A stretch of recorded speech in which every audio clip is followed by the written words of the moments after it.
आज के समारोह में मंच पर उपस्थित गुजरात सरकार के माननीय जलवायु परिवर्तन मंत्री अर्जुन भाई मोढवाडिया जी,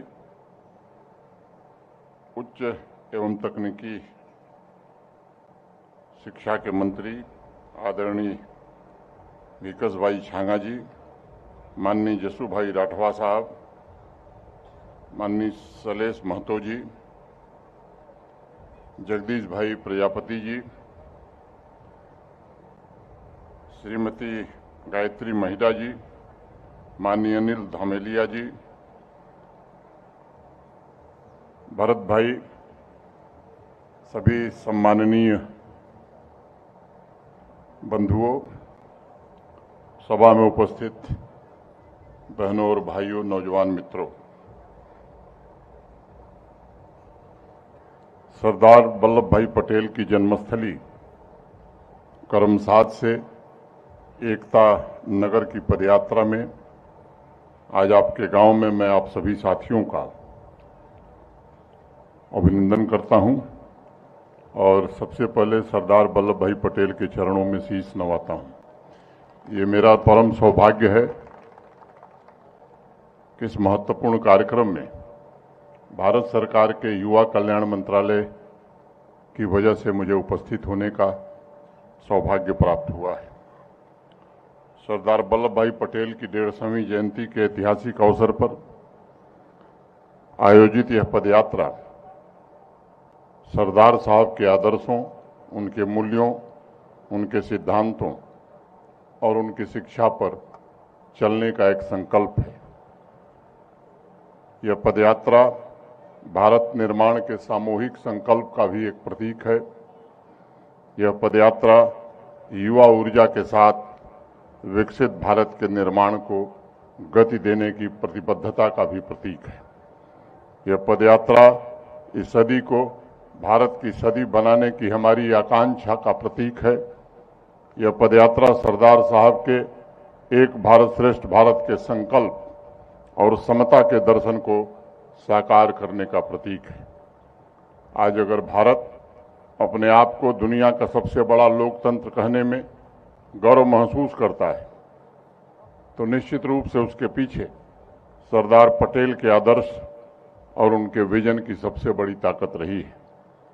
आज अगर भारत विविधता में एकता को अपनी सबसे बड़ी पूंजी और उपलब्धि मानता है तो उसके पीछे भी एक भारत श्रेष्ठ भारत निर्मित करने वाले सरदार वल्लभ भाई पटेल का दृढ़ संकल्प ही है। आज अगर भारत की परंपराओं, संस्कृतियों और विरासत को समृद्धि के एक ही धागे में देख करके स्वाभिमान अगर हम में पैदा होता है तो उसके पीछे भी सरदार वल्लभ भाई पटेल की फौलादी दृढ़ता है। आज अगर कश्मीर से लेकर कन्याकुमारी तक राष्ट्रीय मानस एक होकर विकास धारा के साथ प्रवाहित हो रहा है तो उसके पीछे भी सरदार पटेल का साहस है। सरदार पटेल को मैं भारत का आत्मविश्वास, भारत का स्वाभिमान, भारत का पराक्रम और भारत का पुरुषार्थ मानता हूँ। हमारे यहाँ भगवत गीता में कहा गया, दिवि सूर्य सहस्त्रस्य भवेदग् पदुद्यथा यदि भा सदृशी यथा स्याभदा सतस्त महात्मनः। यदि आकाश में हजारों सूर्य एक साथ उदय हों तो उनका प्रकाश शायद परम पुरुष के तेज की बराबरी न कर सके। उस भावना से अगर देखा जाए तो भारत माता के मस्तक पर शोभित तारों में सबसे चमकता हुआ तारा सरदार पटेल ही दिखाई पड़ते हैं और एक संत की तरह सूर्य की शक्ति के द्वारा उन्होंने भारत की 562 रियासतों को भारत में विलय कराकर ये सुनिश्चित किया कि एक आजाद, मजबूत और विशाल लोकतंत्र विश्व में अपनी प्रतिष्ठा पुनः कायम कर सके। एक बार यरवदा जेल में सरदार पटेल से महात्मा गांधी जी ने पूछा कि राष्ट्र की स्वाधीनता के पश्चात आप कौन सा पद लेना चाहें। इस पर सरदार वल्लभ भाई पटेल का जो उत्तर था, उन्होंने कहा कि मैं साधु बनना पसंद करूंगा। सरदार पटेल का यह जवाब इस बात का प्रमाण है कि उनके शरीर का कण कण और जीवन का क्षण क्षण भारत की स्वाधीनता और उसके उत्कर्ष के लिए उन्होंने समर्पित किया। अपनी अदम्य इच्छा शक्ति, स्पष्ट दृष्टिकोण, निस्वार्थ कर्मठता तथा कुशल संगठन शक्ति के बल पर उन्होंने ये सुनिश्चित किया कि अखंड भारत का सपना हकीकत में तब्दील हो सके। आज वडोदरा की इस पुण्य भूमि पर मैं ये बात कहना चाहूँगा कि अगर सरदार पटेल न होते तो शायद भारत का भूगोल खंडित हो गया होता। ये मेरा दृढ़ विश्वास है कि सरदार पटेल के अलावा उस समय किसी अन्य व्यक्ति के भीतर वो दृढ़ इच्छा शक्ति नहीं थी जो विभिन्न रियासतों को एक साथ जोड़ करके भारत को एक बना के रख सकता था। अगर सरदार पटेल न होते तो शायद जम्मू कश्मीर और हैदराबाद की कहानी भी कुछ और ही होती। मैं ये भी मानता हूँ कि सरदार पटेल के पास अगर जम्मू कश्मीर की जिम्मेदारी उस समय रही होती तो शायद 6 दशकों से भी ज़्यादा समय तक वह समस्या नहीं बनी रहती जो वहाँ के लोगों ने झेली है। पत्रकार और लेखक दुर्गादास जी ने लिखा है, and I would like to quote, he was essentially a man of action and his philosophy in life may be summed be in the words, why not create history rather than waste time writing it। वह मूलतः कर्मठ व्यक्ति थे और उनके जीवन दर्शन को इन शब्दों में अभिव्यक्त किया जा सकता है, इतिहास लिखने में समय बर्बाद करने के बजाय उसका निर्माण क्यों न किया जाए। और सचमुच में सरदार पटेल ने एक नया इतिहास रच करके दिया। जम्मू कश्मीर को सीधे तौर पर जिम्मेदारी न संभालने के बावजूद सरदार पटेल ने सुनिश्चित किया कि जम्मू कश्मीर भारत का हिस्सा बना रहे। शुरुआत से ही सरदार पटेल ने कह दिया था कि हम जम्मू कश्मीर की 1 इंच भूमि भी पाकिस्तान को नहीं देंगे। और सरदार पटेल के शब्द थे, मैं एक बात स्पष्ट करना चाहता हूं कि हम कश्मीर का 1 इंच भूभाग भी किसी और को नहीं देंगे। पूर्व प्रधानमंत्री जी की नीतियों का विरोध करते हुए उन्होंने कहा था, हमें कभी संयुक्त राष्ट्र संघ नहीं जाना चाहिए था। 4 नवंबर 1948 को नागपुर में अपने भाषण के दौरान सरदार पटेल ने यह भी कहा कि कश्मीर समस्या का समाधान हैदराबाद की तरह ही किया जा सकता था। एच.वी. कामत ने अपनी पुस्तक में लिखा है और मैं उसे उद्धृत करना चाहता हूं आपके बीच। सरदार पटेल ने एक बार अपनी आवाज में उदासी के भाव के साथ मुझसे कहा था कि अगर जवाहरलाल जी और गोपाल स्वामी अयंगर ने कश्मीर को अपना निजी क्षेत्र न बनाया होता और उसे मेरे गृह और राज्य विभाग से अलग न किया होता तो वे इस मुद्दे को उतने ही उद्देश्यपूर्ण ढंग से निपटाते जितना उन्होंने हैदराबाद समस्या को पहले ही निपटा दिया था। जम्मू कश्मीर के लिए तत्कालीन सरकार के मुखिया स्पेशल प्रोविजन के पक्ष में थे, लेकिन सरदार साहब उसके विरोध में थे और उन्होंने कहा भी कि भविष्य इस बात पर निर्भर करता है कि हमारी ताकत क्या है, हमारी क्षमता क्या है, और अगर उस ताकत पर हमें स्वयं विश्वास नहीं है तो हम एक राष्ट्र के रूप में अस्तित्व के लायक नहीं रह जाएंगे। मित्रों, मैं समझता हूं कि सरदार पटेल ने बड़ी बेबाकी से अपनी बात उस समय भी रखी थी, क्योंकि वो चाहते थे कि जम्मू कश्मीर से जुड़े विषय भी उनके मंत्रालय के द्वारा देखा जाए। जो समस्याएं, चुनौतियां हैं, उन्हें देश की अन्य रियासतों की तरह ही सुलझा लिया जाए।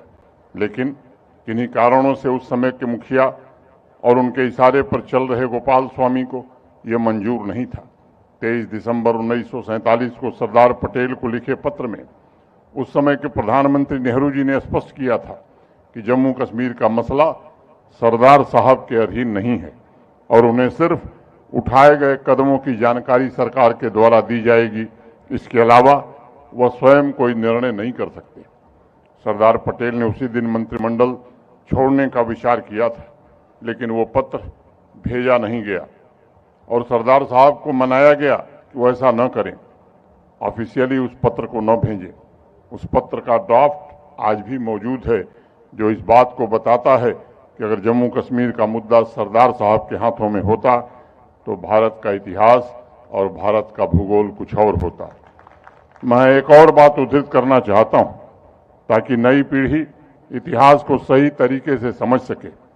नेहरू जी ने हैदराबाद के मसले पर भी कुछ इस तरह की कोशिश की थी, लेकिन वहां उनकी चली नहीं। 17 सितंबर 1948 को ऑपरेशन पोलो का नेतृत्व सरदार वल्लभ भाई पटेल ने किया और हैदराबाद के निजाम की सेना पर पूरी तरह विजय प्राप्त कर उसका भारत में विलय कराने में उन्हें सफलता मिली। डीपी मिश्रा जी ने अपनी किताब में लिखा है कि कैबिनेट मीटिंग में नेहरू जी ने कहा था कि हैदराबाद में बल प्रयोग उचित नहीं है, अगर ऐसा हुआ तो पाकिस्तान कोलकाता पर हमला कर देगा। तब भारतीय जनसंघ के संस्थापक डॉक्टर श्यामा प्रसाद मुखर्जी ने उस समय नेहरू जी की बात काटते हुए कहा था कि अगर हैदराबाद का पूर्ण विलय हो जाता है और पाकिस्तान कोलकाता पर हमला करता है तो बंगाल के लोग दुश्मन का डटकर मुकाबला करने और किसी भी कुर्बानी के लिए तैयार हैं। के मुंशी ने अपनी पुस्तक में लिखा है कि निजाम के खिलाफ कार्रवाई के ठीक एक दिन पहले भारत के उस समय की डिफेंस कमेटी की स्पेशल मीटिंग बुलाई गई। उस मीटिंग में सरदार साहब की सैन्य कार्रवाई के निर्णय की आलोचना भी की गई। वहां यहां तक कहा गया कि आगे से हैदराबाद का सारा काम अब सरदार साहब नहीं देखेंगे और निर्णय सर्वोच्च पद से लिया जाएगा। लेकिन सरदार साहब उस बैठक में शांत रहे। उनका संकल्प पक्का था, इच्छा शक्ति दृढ़ थी और हैदराबाद का पूर्ण विलय सैन्य कार्रवाई के द्वारा हो गया। वी शंकर ने लिखा है कि हैदराबाद विलय के पश्चात कई लोगों ने उसका श्रेय लिया जो कहीं से उचित नहीं था, लेकिन सरदार वल्लभ भाई पटेल को श्रेय में रुचि नहीं थी, भारत की एकता और भारत की अखंडता में रुचि थी। ऐतिहासिक दस्तावेजों के इन तथ्यों से एक बात बिल्कुल स्पष्ट है कि अगर जम्मू कश्मीर का मसला भी सरदार साहब के पास रहने दिया गया होता तो हैदराबाद की तरह जम्मू कश्मीर का भी पूर्ण एकीकरण भारत के साथ आज से 7 दशक पहले हो गया होता और एक भारत श्रेष्ठ भारत का सपना निश्चित रूप से साकार हुआ होता। आज मैं विशेष रूप से यहाँ उपस्थित युवाओं से कहना चाहूँगा, कश्मीर, हैदराबाद और सरदार के विषय में जब भी चर्चा होगी भविष्य में तो इस बात को बराबर ध्यान रखिएगा कि उनकी दुर्दम्य आकांक्षा की वजह से ही भारत आज 7 दशक में एकता के साथ इतनी तरक्की कर पाया है। उन्होंने अपने दृढ़ संकल्प से इतिहास को बदलने का काम किया और भारत के भूगोल को भी बदला और मैं चाहूँगा कि वही संकल्प और शक्ति भारत के युवा, भारत के नौजवानों में निश्चित रूप से रहे। सरदार साहब सदैव चाहते थे कि भारत के मुकुटमणि के रूप में जम्मू कश्मीर समृद्ध हो। मैं मानता हूं कि सरदार वल्लभ भाई पटेल और डॉक्टर श्यामा प्रसाद मुखर्जी के इस अधूरे सपने को भारत के वर्तमान प्रधानमंत्री आदरणीय नरेंद्र मोदी जी ने निश्चित रूप से पूरा करने का काम किया। जब 5 अगस्त 2019 को भारत के संविधान से अनुच्छेद 370 को समाप्त किया गया और लंबे इंतजार के बाद पूरे भारत को एकता के सूत्र में बांधने का काम भारत के वर्तमान प्रधानमंत्री आदरणीय नरेंद्र मोदी जी ने किया और फिर एक देश में एक निशान, एक विधान और एक प्रधान के संकल्प को पूरी तरह से साकार किया। सरदार पटेल के जीवन का लक्ष्य था समस्त राष्ट्र में एकता की भावना का विकास। इसके साथ ही उन्होंने जीवन भर न्याय और समानता के आदर्शों के प्रसार के लिए काम किया। जम्मू कश्मीर में सचमुच यह व्यवस्था स्थापित करके माननीय प्रधानमंत्री नरेंद्र मोदी जी ने सरदार साहब को सच्ची श्रद्धांजलि देने का काम किया है।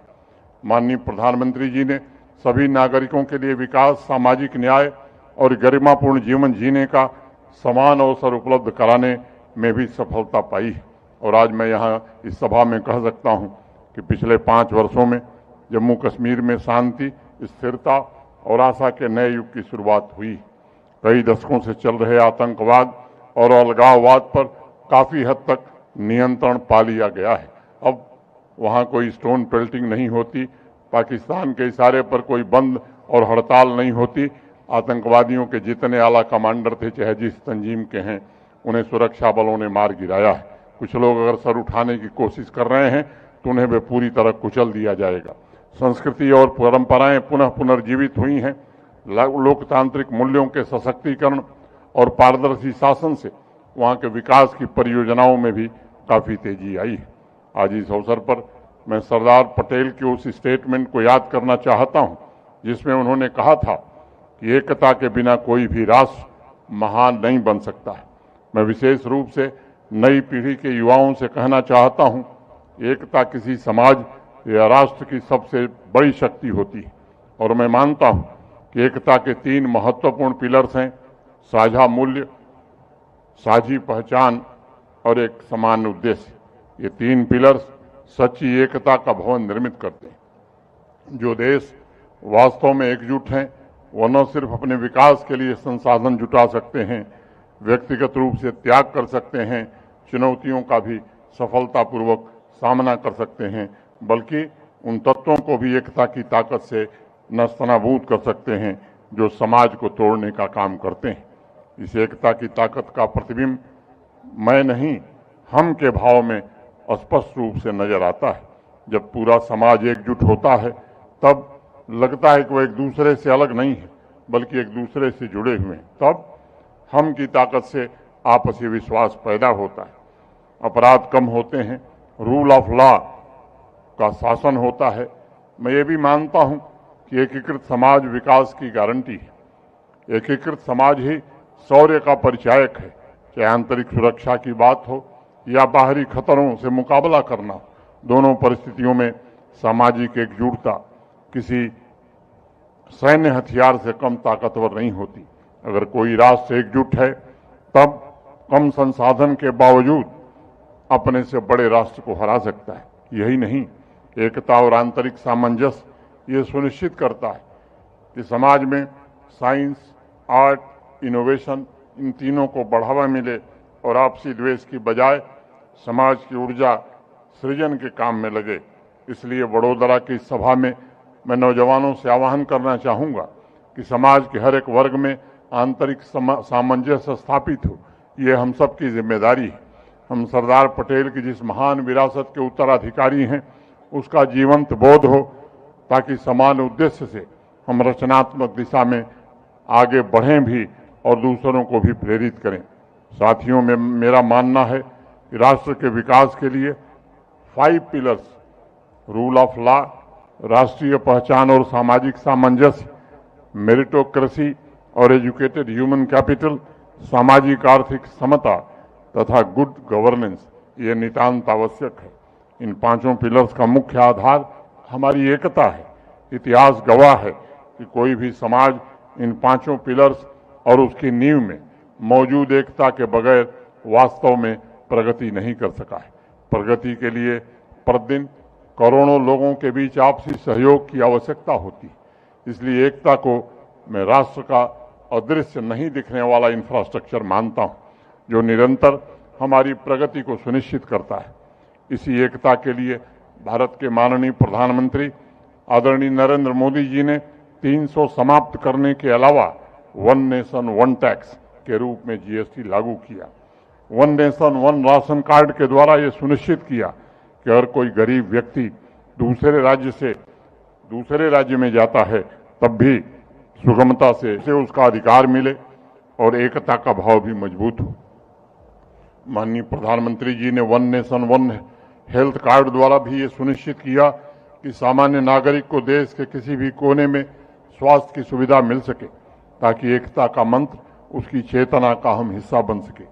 आज अगर मध्य प्रदेश का कोई नागरिक वडोदरा में काम कर रहा है तो उसे राशन भी मिलेगा और आयुष्मान कार्ड से उसके स्वास्थ्य को सेवा भी मिलेगी। दशकों तक देश के अलग अलग राज्यों में बिजली सप्लाई की अलग अलग लाइनें थी।